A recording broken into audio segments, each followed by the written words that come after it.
नमस्कार दोस्तों। आज मैं आपका स्वागत करता हूं सीपीसी की सीरीज़ में। आज हम देखेंगे प्लेस ऑफ स्विंग के बारे में। प्लेस ऑफ स्विंग से आप क्या समझते हैं?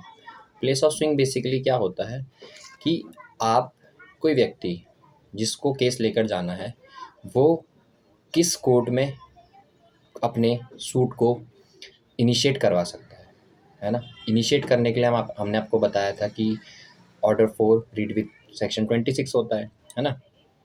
तो अब आप केस को लेके जा रहे हैं तो आपको पता तो हो कि भैया मैं किस कोर्ट में लेके जा सकता हूँ। सबसे सिंपल सी बात है, ये आपके जो सेक्शंस है ना, सीपीसी 1908 सेक्शन 15 से स्टार्ट होते हैं, 15 to 20 आई थिंक, है ना। तो अभी हम पढ़ रहे हैं 15 to 20 वाले।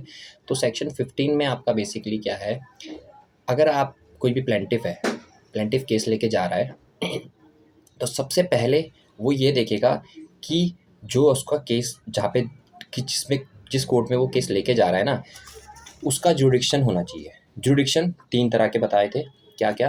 पिक्यूनरी, टेरिटोरियल और सब्जेक्ट मैटर। ये तीनों जो जुडिक्शन है ना, ये पैरेलल चलते हैं। यानी ये तीनों की मतलब तीनों जुडिक्शन के एक कोर्ट के अंदर ये तीनों कैटेगरी के जुडिक्शन होने चाहिए, तभी आप अपने केस को फाइल कर सकते हैं। यानी कि जो आपका केस है उसमें अगर मनी रिलेटेड जो है ना, पिक्यूनरी मतलब मनी से रिलेटेड है, जो पैसे आपको कंपनसेशन चाहिए, मान लो 25 लाख चाहिए, तो उस कोर्ट का पिक्यूनरी जुडिक्शन होना चाहिए कि 25 लाख तक के केसेस को सुन सके। ठीक है। दूसरा सब्जेक्ट मैटर, अब कंपनसेशन चाहिए, पैसे चाहिए 25 लाख, लेकिन किससे रिलेटेड? प्रॉपर्टी से रिलेटेड। यानी कि प्रॉपर्टी आपकी गलत तरीके से फंस गई थी और अब उसको रॉन्ग यूज़ उसका यूज़ हो गया, मिस यूज़ हो गया, उसको बेच दिया किसी ने फर्जी तरीके से, तो आपको उसके पहले प्रॉपर्टी नहीं तो पैसे चाहिए, 25 लाख चाहिए। ठीक है ना। तो जो ये है आपकी प्रॉपर्टी वाले, एक जो प्रॉपर्टी से रिलेटेड जो पर्टिकुलर कोर्ट होगी, सिविल से रिलेटेड ही होगा ना, सिविल कोर्ट में जाएगा केस, क्योंकि प्रॉपर्टी क्या है, वो सिविल सूट से रिलेटेड है, सिविल कोर्ट में जाएगा। ये नहीं आप फैमिली कोर्ट में चले गए कि प्रॉपर्टी को लेके मेरा प्रॉपर्टी का डिस्प्यूट है, आप चले गए सिविल कोर्ट, फैमिली कोर्ट में, नहीं, वो गलत हो जाएगा। सब्जेक्ट मैटर इससे रिलेटेड हो गया। ठीक है। तीसरा टेरिटोरियल, यानी प्रॉपर्टी आपकी कहाँ थी, देहरादून में, और आप कोर्ट केस फाइल कहाँ करने चले गए, आप चले गए दिल्ली जा सकते हैं, बताऊंगा मैं आगे, उसके भी कंडीशंस है, बट कब? जब वहाँ पे जो प्रॉपर्टी चुरा के गया है ना या बेच के गया है वो रहता हो, है ना, मैं आगे बताऊंगा। लेकिन अभी क्या पढ़ रहे हैं, बेसिकली सेक्शन 15 में पढ़ते हैं। अब आपने देखा कि कॉम्पिटेंट है कोर्ट, तीनों है, तीनों का मतलब आपकी पिक्यूनरी भी है, टेरिटोरियल भी है और सब्जेक्ट मैटर भी है। लेकिन इसमें भी क्या है, मान लो आपको आपके जहाँ पे आप रहते हो वहाँ पे 2 कोर्ट है ऐसी, जहाँ पे आप, ये आपको पता चल गया कि तीनों जुडिक्शन आ रहे हैं, प्रॉपर ये क्या है, फुलफिल कर रहा है तीनों कंडीशन। तो आप यहाँ पे देखेंगे उसमें भी ना न्यूनतम श्रेणी की कोर्ट कौन सी है, यानी लोअर कोर्ट, इन्फीरियर कोर्ट कौन सी है, छोटी कोर्ट, है ना। मान लो अगर 2 कोर्ट है, दोनों के पास पावर है कि वो ये तीनों सब्जेक्ट मैटर, टेरिटोरियल और पिक्यूनरी के बारे में डिसीजन मतलब सेम आ रहा है, तीनों फुल मैच कर रहे हैं कंडीशन आपके सूट के साथ, आपका जो सूट का मैटर है उससे रिलेटेड है। उसके बाद ही आपने देखना है कि वो सबसे निचले स्तर की हो, लोअर ग्रेड की हो, तो आप वहाँ पे केस लेके जाएंगे, है ना। सीधे आप अपर वाले में नहीं जाएंगे, सबसे पहले आपको धीरे धीरे जाना है, मतलब बेसिकली नीचे से लेके ऊपर तक जाना है। सुप्रीम कोर्ट पे जा सकते हैं, लेकिन सबसे पहले आपको अपनी लोकल डिस्ट्रिक्ट कोर्ट में जाना पड़ेगा। बेसिकली इसका मतलब ये है, डिस्ट्रिक्ट में भी अंदर बहुत सारे हेड्स होते हैं, उसमें जाना पड़ेगा, सबसे नीचे वाले में, नीचे स्तर वाले में। ठीक है। अब हमने सेक्शन 15 समझे, लोअर ग्रेड हो गया। अब हम आए सेक्शन 16। सेक्शन 16 बात करता है कि सूट्स की जहाँ पर सब्जेक्ट मैटर सिचुएट कर रहा हो। अब सब्जेक्ट मैटर बेसिकली क्या होगा, सब्जेक्ट मैटर कोई भी वस्तु हो सकती है ना, चाहे वो इमूवेबल हो चाहे वो मूवेबल हो, है ना। अब हम यहाँ पे प्रॉपर्टी के रिलेटेड में पढ़ रहे हैं, रिलेशन में, रेफरेंस में पढ़ रहे हैं। प्रॉपर्टी जहाँ पे इमूवेबल प्रॉपर्टी होती है, बेसिकली आपने टीपी में पढ़ा होगा इमूवेबल प्रॉपर्टी क्या होती है ना। तो जहाँ पे आपकी इमूवेबल प्रॉपर्टी रिजाइड कर रही है ना, आप वहीं पर सूट को फाइल कर सकते हैं, बेसिकली इसमें ये बताया गया है ना। अब इसमें 6 बातें बताई गई हैं प्रॉपर्टी, जैसे कि पहला बताया गया है कि आपको क्लॉज ए में, जो उसका सेक्शन 16 का 1 का क्लॉज है, उसमें है कि आपको रिकवरी करनी है इमूवेबल प्रॉपर्टी की, है ना। इमूवेबल प्रॉपर्टी आपकी कुछ भी हो सकता है, लैंड, बिल्डिंग, इवन टिम्बर वगैरह भी होते हैं, क्योंकि वो बाद में as a long purpose use होते हैं। तो उसको आप देख सकते हैं, डेफिनेशन में देख सकते हैं, टीपी के अंदर सेक्शन या जनरल क्लॉजेज एक्ट में गिवन है, आप वहाँ चेक कर सकते हैं कि what is immovable property and what is movable property, you can check it there. And after that अब इसमें क्या हम देखेंगे, क्लॉज में क्या बताया गया है कि जो आपको रिकवरी करनी है किसी इमूवेबल प्रॉपर्टी की, चाहे आप उससे रेंट रिसीव कर रहे थे, चाहे आप उससे प्रॉफिट गेन कर रहे थे या नहीं कर रहे थे, इर्रेस्पेक्टिव ऑफ दैट फैक्ट। ठीक है। उसके बाद आपका बी आता है कि आपको पार्टीशन कराना है इमूवेबल प्रॉपर्टी का, तो आपको वो भी वहीं होगा ना पार्टीशन, कहाँ पर, जहाँ पे आपकी प्रॉपर्टी रिजाइड कर रही है, सिचुएट कर रही है। ठीक है, नहीं, रिजाइड तो इंसान करता है ना, सिचुएट कर रही है प्रॉपर्टी आपकी, सिचुएटेड है वहाँ पे, है ना। और उसके बाद तीसरा क्या आता है आपका कि आपने आप मॉर्गेजर थे, मतलब आपने किसी को क्या है बैंक से लोन लिया और आपने उसको क्या लोन चुकाने के एवज में क्या अपनी प्रॉपर्टी दे दी। बहुत सारे मॉर्गेज होते हैं डिफरेंट टाइप्स ऑफ, मैंने आपको पहले ही बताए हैं, यूसुफ प्रॉपर्टी का एग्जांपल दे रहा हूँ मैं यहाँ पे। आपने अपनी मतलब आपकी प्रॉपर्टी वो ले चुका है और उसको यूज़ कर रहा है, अपना उससे रेंट वसूल कर रहा है और अपनी लोन की किस्तें पूरी कर रहा है बैंक, ठीक है ना। अब यहाँ पे क्या है, एक चीज़ होती है चार्ज ना, दो चीज़ें हैं इसमें बताई गई है, चार्ज और मॉर्गेज। इसमें डिफरेंस क्या होता है, बेसिकली क्या होता है, मॉर्गेज में ना सर्टेन इंटरेस्ट का ट्रांसफर होता है मॉर्गेजर से मॉर्गेजी को, कि वो कुछ चीज़ इंटरेस्ट ले सकता है प्रॉपर्टी के, बेच नहीं सकता है एकदम से, यूज़ कर सकता है प्रॉपर्टी को, क्योंकि अगर वो बेच देगा तो सेल ही हो गया ना एक तरीके से, फिर तो उसके पास सारे राइट आ गए, अगर मॉर्गेजी के पास तो सेल हो जाएगा। मॉर्गेज में सर्टेन राइट्स का ट्रांसफर होता है, बिकॉज एक जो प्रॉपर्टी होती है वो बंडल ऑफ राइट्स होता है ना। आप उसको यूज़ भी कर सकते हैं, आप उसको मिसयूज़ तो नहीं बोलेंगे, मगर आपको डिस्टर्ब कर सकते हैं प्रॉपर्टी को, अगर वो आपकी है तो आपकी मर्जी, आप जो मर्जी करो, है ना। बहुत सारे आप उससे फ़ायदे उठा सकते हैं, प्रॉफिट गेन कर सकते हैं, उसे ट्रांसफ़र कर सकते हैं, आप उसे लीज़ पे दे सकते हैं, रेंट पे दे सकते हैं, बहुत सारी चीज़ें कर सकते हैं, ठीक है ना।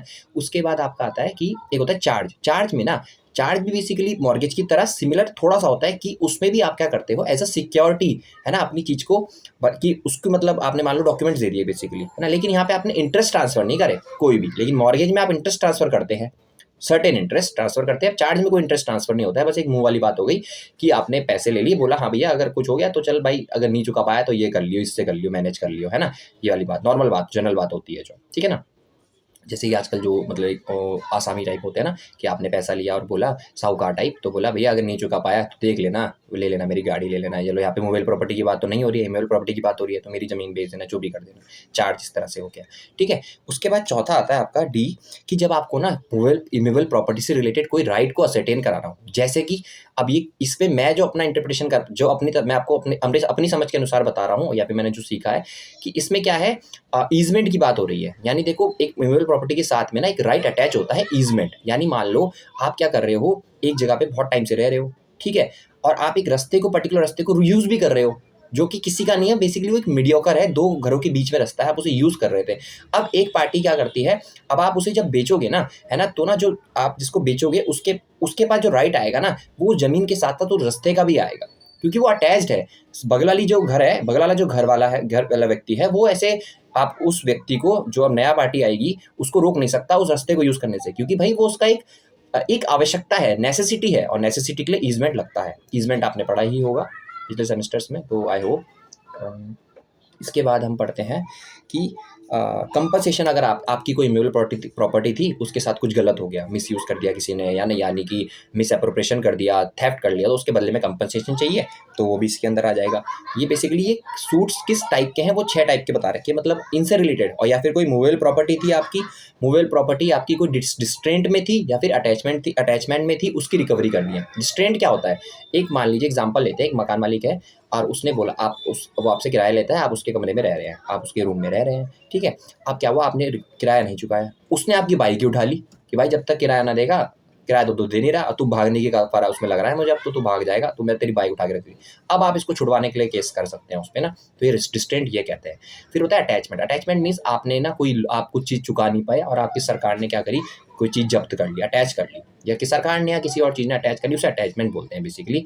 कि उसके एवज में आप जो चीज़ नहीं फुलफिल कर पाए थे, नहीं रियम्बर्स कर पाए थे, उसके अगेंस्ट में आप सरकार ने कोई चीज़ रख ली या कोई बैंक ने रख ली, तो उसको अटैचमेंट बोलते हैं, ठीक है। हमने 16 पढ़ लिया। इसमें क्या है, अब बेसिकली हमने पता है क्या देखना था, इसमें जो ये कंडीशंस है ना, चाहे तो इसका सूट आप कहाँ पे दायर कर सकते हैं, जहाँ पे वो सब्जेक्ट मैटर क्या है, मूवेबल प्रॉपर्टी वो क्या करती हो, सिचुएट करती हो, और या फिर जहाँ पर डिफेंडेंट रह रहा हो या फिर बिजनेस कर रहा हो, और उस मतलब यहाँ पे गेन कर बिजनेस, क्योंकि अगर देखो हो सकता है ना, एक व्यक्ति हो वो रिजाइड कहीं करता हो, बिजनेस कहीं करता हो, तो या तो वो डिफेंडेंट कहीं पे रह रहा हो, मान लो अगर वो बिजनेस नहीं करता है, मतलब खाली घर पे रहता है, नल्ला है बेसिकली, है ना, तो आप उसका केस वहाँ पे फाइल कर सकते हो उसके अगेंस्ट। और या फिर कोई बिजनेस कर रहा है कहीं पे, किसी पर्टिकुलर जगह से प्रॉफिट अर्न करना है, तो उस जगह पे आप जा सकते, ताकि उसको भी कन्वीनियंट रहे बेसिकली, क्योंकि रिलीफ उसी से चाहिए ना, तो उसकी भी तो सहमति चाहिए, वो बार बार समन ही ना फॉलो करे। तो हम चाहेंगे ना कि हाँ, प्लेंटिफ को क्या है, प्लेंटिफ की गरज है, तो प्लेंटिफ चाहेगा कि डिफेंडेंट को सामान उधर ही भेज दूं जहाँ वो रह रहा है, ताकि वो जल्दी आए ना, उसको एक्सक्यूज तो ना रहे कि सर मैं बिजनेस हूँ, आज मेरी डेट है, वो डेट है, एक्सक्यूज ना दे वो, इसलिए जल्दी रिड्रेसल के लिए सूट के ये चीज़ अच्छी है कि आप जहाँ पे डिफेंडेंट है, आपको तो भैया न्याय चाहिए ना, ये थोड़ी कि मैं जहाँ बुला रहा हूँ डिफेंडेंट वहीं आएगा, नहीं, डिफेंडेंट जाए वहीं फाइल कर दे यार, तू चला जा, कोई बात नहीं, तेरे को मिलेगा ना रिलीफ, तेरी प्रॉपर्टी वापस मिल जाएगी तुझे, और क्या चाहिए, कर ले। जब इतना धीरे प्रोसेस चलता है कोर्ट का तो इतना तो कर ही सकता है तू। उसके बाद 17 बोलता है कि जो इमूवेबल प्रॉपर्टी, मान लो जुडिक्शन ऑफ डिफरेंट कोर्ट, मान लो एक ऐसी प्रॉपर्टी है जो 2 कोर्ट के जुडिक्शन में आ रही है। ये पता है क्या होता है, देखो कुछ कुछ स्टेट्स या कुछ कुछ यूनियन टेरेटरीज ऐसी हैं जहाँ पे ना वो 2-3 स्टेट्स या एक यूनियन टेरेटरीज का एक ही पर्टिकुलर स्टेट के कोर्ट में फैसले आते हैं। बेसिकली मैं हाई कोर्ट की बात कर रहा हूँ कि एक ही हाई कोर्ट है और तीन स्टेट या फिर एक यूनियन टेरेटरी और 2 स्टेट का, ऐसा मेरे को एग्जाम्पल याद नहीं है लेकिन ऐसा है, आप चेक कर सकते हैं, ठीक है। तो उसमें क्या होता है ना, ये ना जो प्लेंटिफ है ना उसकी चॉइस के ऊपर है कि वो किसी के अंदर भी आ सकता है, क्योंकि यार देखो आधा पोर्शन भी अगर किसी जुडिक्शन में आ रहा है तो वो ऐसे कंसिडर किया जाएगा जैसे कि पूरा ही आ रहा है, सिंपल सी बात इसमें इतना सा है, ठीक है। उसके बाद 18 जो सेक्शन है वो बोलता है अगर ना जो जुडिक्शन है जहाँ पे सब्जेक्ट मैटर रिजाइड है, मतलब जहाँ पे सिचुएट कर रहा है, अगर आप पता नहीं लगा पा रहे हो तो यहाँ पे ना कोर्ट को आप पहले ही बता दोगे जाके, प्लेंटिफ क्या करेगा कोर्ट को, सर ऐसा ऐसा है मुझे नहीं समझ में आ रहा है, अब आप देख लो, आपने बता दिया ना, आपने अपनी जिम्मेदारी पूरी कर दी। तो अब ये कोर्ट क्या करेगा, एक स्टेटमेंट लिख लेगा, यहाँ पे सेक्शन जो आपका ये 18 का क्लॉज 1 है, इसमें वो लिख लेगा स्टेटमेंट कि भैया हाँ अनसर्टेन था तो हमने क्या करा, डिसीजन दे दिया, प्रॉपर्टी का मामला था सॉर्ट आउट कर दिया, सिंपल सी बात है। सब्जेक्ट मैटर रिजाइड कर रहा था लेकिन पता नहीं चल पा रहा था, ये कुछ, अब ये क्या कंडीशन हो सकती है तो जब आप प्रैक्टिकल सिचुएशन में जाएंगे तभी पता चलेगा, लेकिन कोई सिचुएशन आ गई कि आप रिजोल्यूशन नहीं बता पा रहे हैं कि सिचुएट कर रही है यहाँ पे, अब ये पार्ट ही नहीं पता चल रहा किसका है, होने को इंडिया के अंदर किसी ना किसी का तो पार्ट होगा, बट हो सकता है कुछ कंडीशंस हो जो अभी हमने नहीं पढ़ी हो या हमारे सामने नहीं आई हो, तो ऐसे में मान के चलिए अनसर्टेन है। तो यहाँ पे क्या कर सकते हैं, कोर्ट क्या कर सकता है ना, वो ये स्टेटमेंट लिख लेगा कि हाँ भाई हमने पहले ये इस पर हमने कॉग्निजेंस दे दिया है, हमने ले लिया संज्ञान में, इसने बताई थी बात, अब हमने डिसीजन दे दिया है, तो जो डिसीजन होगा ये एक तरह से माना जाएगा, फाइनल माना जाएगा, और ये एक रेजुडिकाटा होगा बेसिकली, अगर इस पर सारा का सारा हो गया, अपील को छोड़ के बात कह रहा हूँ मैं, है ना। तो ये एक प्रॉपर डिसीजन माना जाएगा कि ऐसे ही माना जाएगा कि जो कोर्ट थी ना जिसने डिसीजन दिया है उसके पास प्रॉपर जुडिक्शन था, ऐसा माना जाएगा इस केस, ठीक है। उसके बाद इसमें लेकिन क्लॉज 2 बोलता है अगर स्टेटमेंट नहीं लिखी गई, अब वो जो डिफेंडेंट है वो इसका फायदा उठाना चाहेगा कि सर ये तो अनसर्टेन थी, हम तो पता ही नहीं लगा पा रहे थे, प्लेंटिफ को तो कुछ पता ही नहीं था, तो उसने कैसे दे दिया, उसने तो वो बोलेगा कि नहीं, माना कि हमें स्टेटमेंट लिखनी चाहिए थी और नहीं लिखी, तो इसका मतलब ये नहीं कि उसका जुडिक्शन नहीं था। अब अगर रीजनेबल एक सिचुएशन दिखाई दे रही है कि वहां पे सच में ही अनसर्टेनिटी थी, जज भी नहीं पता लगा पा रहा था कि भाई जुडिक्शन में किसके जुडिक्शन में आनी चाहिए, तो फिर यहाँ पे क्या होगा, उस फैसले को सही माना जाएगा, अनलेस वो जो एक बस वो क्या है उसमें दो कंडीशन है कि या तो रीजनेबल कंडीशन नहीं थी, अनसर्टेनिटी नहीं थी, बस खाली एक बहाना बनाया जा रहा था बेसिकली, है ना। और दूसरा क्या था कि जो जस्टिस है ना वो एक प्रॉपर तरीके से डिलीवर हुआ हो, बस अगर वो डिलीवर नहीं हुआ प्रॉपर तरीके से तो फिर यहाँ पे कॉग्निजेंस ले सकते हैं, जो भी रिविजनल और जो अपीलेट कोर्ट्स होती हैं वो डिसीजन के लिए रिव्यू ले सकती हैं और अपील का एक प्रावधान होता है वो भी करवा सकती हैं, ठीक है। अदरवाइज वो इसको बिल्कुल ऑब्जेक्ट नहीं करेंगी और ऐसा मान लेंगी कि एक प्रॉपर जुडिक्शन वाले कोर्ट ने ही, मतलब जो लिमिट्स में था जिसके टेरिटोरियल जुडिक्शन, देखो पिक्यूनरी और सब्जेक्ट मैटर तो मिल गया था ना, टेरिटोरियल में दिक्कत आ रही थी बेसिकली, है ना। अब आपको मैंने तीनों समझाए थे शुरू में, तो आप उससे थोड़ा सा इसको आप देख लीजिएगा, है ना। उसके बाद 19 क्या बोलता है, मेरे को बहुत पसीना आ रहा है यार, है ना। 19 क्या बोलता है, suits for compensation for wrongs, अगर मान लो कोई किसी व्यक्ति के साथ या किसी मूवेबल प्रॉपर्टी के साथ अगर गलत हुआ है ना, उसके लिए जो सूट्स होगा वो कहाँ पर होगा, तो वो कहाँ पर होगा, जहाँ पर वो गलत हुआ है उस पर्सन या उस प्रॉपर्टी के साथ में, और या फिर वही सिंपल जहाँ पे वो डिपेंडेंट रहता है, रिजाइड करता है या फिर बिजनेस करता है, सिंपल वो ये सारी चीज़ें रिपीट हो रही हैं, है ना।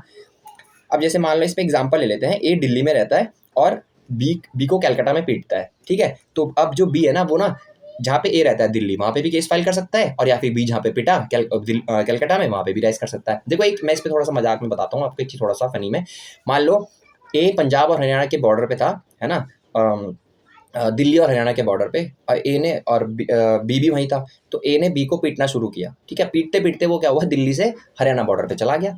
तो अब ना देखो क्या यहाँ पे तीन चीज़ें आएंगी, या तो वो दिल्ली में है ना, और ए रहता कहाँ है, ए पंजाब में रहता है बेसिकली, अब भाग गए मार पीट के, तो अब बी के पास क्या चॉइस है, या तो वो ए के पास जहाँ पे ए रहता है पंजाब वहाँ पे सूट फाइल कर दे वहाँ की कोर्ट में, तीनों वाले जुडिशन को देख के, या फिर बी हरियाणा दिल्ली में पिट रहा था ना, दिल्ली में पिटना स्टार्ट हुआ तो वहाँ पे कर दे, है ना, और या फिर दिल्ली से पिटता पिटता कहाँ चला गया, हरियाणा, तो वहाँ पे भी, तो वो कहीं भी कर सकता है, कॉज ऑफ एक्शन दोनों में अराइज है ना, पार्टली और होली, ये मैं आगे बताऊंगा आपको। 20 का क्लॉज 3 है ये सेक्शन, कि अगर आप आधा यहाँ पे पिटे और आधा वहाँ पे पिटे, देखो अब मैं नॉर्मल एग्जांपल बता रहा हूँ तो आप इसे जल्दी समझ पाएंगे। आप आधा यहाँ पिटे आधा वहाँ पिटे, आप दोनों में केस फाइल कर सकते हैं। ये नहीं कि आप कि दिल्ली, ये तो बोलेगा कि यार नहीं नहीं हरियाणा में पिटा था, वो कहेगा नहीं दिल्ली, अरे दोनों में पिटा था, मैं कहीं भी कर सकता हूँ, कॉज ऑफ एक्शन दोनों जगह अराइज हुआ था। ठीक है, ये 20 का 3 आप याद कर लो इसे। अब उसके बाद क्या बोलता है, 20 में आ गया है ना। 20 में क्या है, 20 में क्या है कि जो डिफेंडेंट रहता है जहाँ पे, या फिर कॉज ऑफ एक्शन अराइज हुआ हो, है ना, मुझे वो याद आ गया था इसलिए मैंने पहले ही बता दिया। ए बी सी, इसमें 3 क्लॉज हैं। पहला वही है कि डिफेंडेंट, अगर मान लो एक डिफेंडेंट है तो जहाँ पे रहता है वहाँ पे उसको अगेंस्ट केस फाइल कर दो, या फिर 3 एक से ज़्यादा डिफेंडेंट है तो भाई अलग अलग केस फाइल कर दो। बेसिकली ये है इसमें चॉइस, क्योंकि एक बंदा जो नॉर्मल व्यक्ति उसे नहीं पता तो वो तीनों के अलग अलग केस फाइल करेगा ना, बाद में होगा जो भी होगा, मिस जॉइंडर जॉइंडर बनाए जाए वो तो अलग चीज़ें हैं। और ऑर्डर 1 रूल 9 जो हम पढ़ते हैं, मिस जॉइंडर जॉइंडर वाला, है ना, उसमें आप देख लीजिएगा। तो वो तो बात की बात है। अभी एक नॉर्मल बंदा अगर कोई केस करने जा रहा है तो तीनों के अगेंस्ट अलग अलग केस कर सकता है ना, अगर वो चाहे, अगर अलग अलग स्टेट में रहते हैं या अलग अलग सिटी में रहते हैं तो हो जाएगा। उसके बाद बी में क्या है, अगर डिफेंडेंट्स कोर्ट की इच्छा से, अगर मान लो डिफेंडेंट में ना एक, अब 3 डिफेंडेंट है, एक चेन्नई में रहता है, एक गुजरात में रहता है, एक कहीं रहता है, ठीक है, एक हाँ जम्मू में रहता है। अब मैं कह रहा यार जम्मू में कर रहा मैं केस फाइल, क्योंकि मैं भी जम्मू में, तो मेरे को तो अच्छा लगेगा ना, पास पास हो जाएंगे। बाकी वाले 2 कह रहे हैं नहीं भाई गलत है, ऐसा नहीं होगा, मेरे यहाँ होगा, चेन्नई में होगा। तो अब हमें कोर्ट के पास जाना पड़ेगा, कोर्ट को बोलना पड़ेगा सर अब आप बताइए 3 डिफेंडेंट है, कहाँ कराना है, जहाँ कोर्ट बोल देगी वहीं तीनों को आना पड़ेगा, क्योंकि कोर्ट ने बोला है, कोर्ट तो सर्वोपरि है भैया। ठीक है, उसके बाद तीसरा क्या है, जहाँ पे कॉज ऑफ एक्शन अराइज हुआ, पार्टली और होली, मैंने आपको बताया दिल्ली हरियाणा वाला एग्जांपल, आप उससे रिलेट कर लो इसको।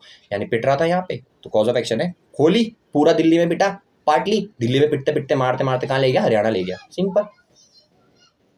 कॉर्पोरेशन के केस में, जो कॉर्पोरेशन होती है मतलब फर्म्स होती हैं, वहाँ पे क्या होगा बेसिकली ना, जो उनकी जो, अब मान लो फर्म है तो उसकी कोई सब्सिडी भी हो सकती है ना, दिल्ली में भी है तो दिल्ली और चेन्नई में भी काम कर सकती है कोई उसकी फर्म।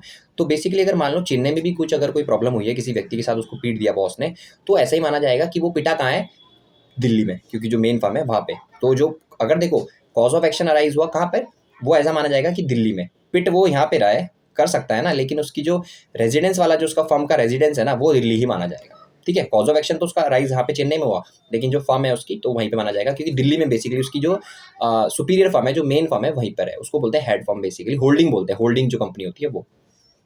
बस यही है आज के लिए, धन्यवाद बहुत बहुत। नहीं सॉरी, एक चीज़ रह गई, ये मैंने देखा था, सेक्शन 21 है ऑब्जेक्शन। ऑब्जेक्शन देखो, ऑब्जेक्शन जुडिक्शन में ऑब्जेक्शन हो सकती है, तो जो अपीलेट और जो रिविजनल जो हमारी कोर्ट्स होती है ना, वो ऑब्जेक्शन करेंगे कब, जब कोई प्रॉपर जजमेंट ना आया हो तब, और या फिर सच में ही कोई प्रॉब्लम हो। बाकी ये जो पिक्यूनरी, टेरिटोरियल और जो सब्जेक्ट मैटर से रिलेटेड केसेस है, उनको ऐसा ही मान लिया जाएगा कि प्रॉपर जुडिक्शन वाले कोर्ट्स ने ही जजमेंट दिया है। इसमें सेक्शन क्लॉज 1, 2, 3 दिए हैं, वो इन्हीं की बात करते हैं। मतलब ये नहीं कि आप ये इशू बना दो इस छोटी सी चीज़ का कि भाई नहीं ये तो जुडिक्शन नहीं था, लिमिट्स के अंदर नहीं था। प्रॉपर अगर जुडिक्शन एक जजमेंट सही तरीके से आया तो उसको सही ही माना जाएगा, चाहे उस टाइम थोड़ी बहुत ऊपर नीचे हो गया जुडिक्शन को देखने में। टेरिटोरियल की बात कर रहे हैं, पिक्यूनरी की बात कर रहे हैं, सब्जेक्ट मैटर की बात कर रहे हैं। ठीक, थैंक यू सो मच।